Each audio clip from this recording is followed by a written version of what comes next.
The late afternoon sun poured across the cobblestone driveway, painting the Victorian house in amber light. I stood frozen at the front door, still in my black funeral dress from yesterday, heart hammering as if it knew what my mind was still struggling to accept. The air smelled faintly of roses from the garden Marcus had tended. The warmth of home had turned foreign overnight. Raymond's voice boomed across the living room. This property reverts to blood family. Pack your bags, Ashley. I watched Gerald and Timothy drag out my grandmother's antique chair, Marcus' favorite reading spot, as if it were no more than firewood. Memories clung to the wood, Marcus' gentle hand brushing the armrest, the sound of newspaper pages flipping in the evening light. They were ripping that from me, and worse, they seemed to enjoy it. "You have no right to be here," I said softly, my voice steady despite the storm inside.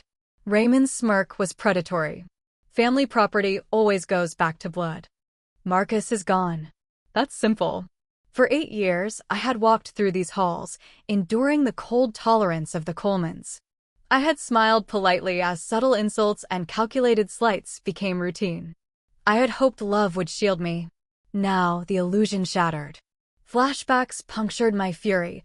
Patricia's sharp words the first night we met.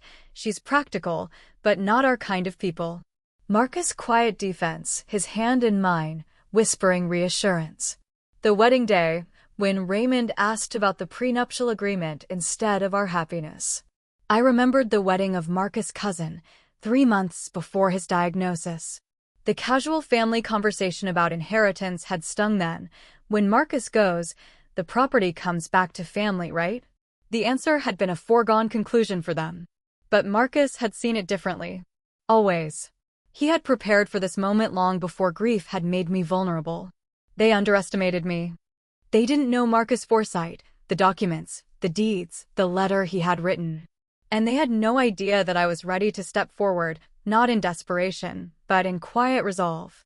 The house was mine by law, by love, by the meticulous planning Marcus had orchestrated. I stepped forward, letting the weight of 8 years of injustice settle into determination. This house was not theirs to claim. This life was ours. And the storm, when it came, would prove it. The Colemans moved with military precision. Gerald stacked boxes, Timothy made meticulous notes, Raymond barked orders. Each step echoed through the empty halls of a home once filled with laughter. They didn't see me standing at the doorway, watching their every move, cataloging arrogance as if it were ammunition. I thought back to the small but constant humiliations, family dinners where chairs were moved to place me at the end, Patricia's thinly veiled disdain, Raymond lecturing about preserving family legacy. I had endured the slights quietly because Marcus had asked me to, believing that their coldness could eventually be softened. Marcus had been planning long before the funeral. I remembered that night in the kitchen, 6 months prior.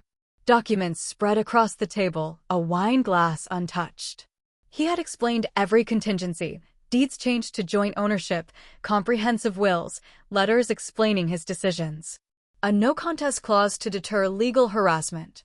Marcus had foreseen every eventuality, including Raymond's arrogance.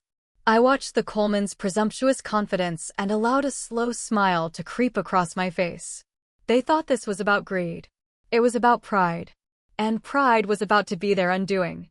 The house itself became a character in my strategy. The long halls, the high ceilings, the familiar creaks all gave me a sense of rhythm, of control. Every step I took was measured, deliberate. They had misjudged me, and they had underestimated Marcus' legacy. Charles Peton, the attorney, had arrived exactly when he was supposed to, his car pulling into the driveway like the herald of justice. Their confidence didn't falter immediately, but it wavered when they noticed the familiar silver BMW. Gerald paused mid-lift, Timothy froze in the hallway, Raymond's eyes narrowed. I stayed calm. Marcus had built this storm in silence. I would execute it in quiet precision. The battle was not one of brute force. It was strategy, law, and love. And when Charles entered, armed with Marcus documents, the tide would turn. Charles stepped into the living room, briefcase in hand. The Colemans froze mid-motion. "Mr. Coleman, everything you've taken today belongs to Ashley," Charles stated, voice crisp and precise. What? That's impossible. Raymond barked, face red. Family property has always. Legal ownership trumps tradition, Charles interrupted smoothly. He spread the deeds and wills across the table. Marcus changed all property deeds to joint ownership with survivorship rights. The house, the practice, investments, all legally hers. Period. Shock rippled through the family. Patricia's mouth opened and closed, unsure how to protest. Gerald's notes fell from his hand. Timothy's jaw went slack. Charles continued, producing Marcus' letter. His voice carried through the hall as he read, "If you are reading this, it means I am no longer here to protect Ashley from your cruelty. For 8 years, I have watched you treat my wife as an outsider. Every slight, every comment, every presumption the family had made over 8 years was catalogued, undeniable." Marcus had not only anticipated their moves, he had documented them meticulously. I stepped forward, holding Marcus' letter in my hands. Their faces shifted from smug superiority to incredulity. The legal storm was now paired with moral weight. They had assumed they could manipulate, intimidate, and steal, only to discover Marcus had protected everything and me. Raymond slumped into a chair, realizing the depth of his miscalculation. Every heirloom, every piece of furniture removed that morning would need to be returned. Every assumption of control was now null and void. The power had shifted. I wasn't just the widow anymore. I was the rightful inheritor, the executor of justice that Marcus had prepared. The battlefield was set, and I had stepped fully into it. The room grew tense as Gerald muttered, "But the practice? It's hers," Charles stated firmly. All of it. Marcus owned it outright. He could leave it to whoever he wished. Patricia's hands trembled. "She's not blood," she hissed. "Spousal rights supersede bloodlines," Charles replied. "Plus, the no-contest clause means any challenge forfeits everything." Raymond's shoulders sagged. Their calculations, their plans, their entitlement shattered. Each family member realized their arrogance had left them powerless, legally and morally exposed. I walked to the center of the room, feeling the house pulse under my feet. Every creak and echo seemed to cheer me on.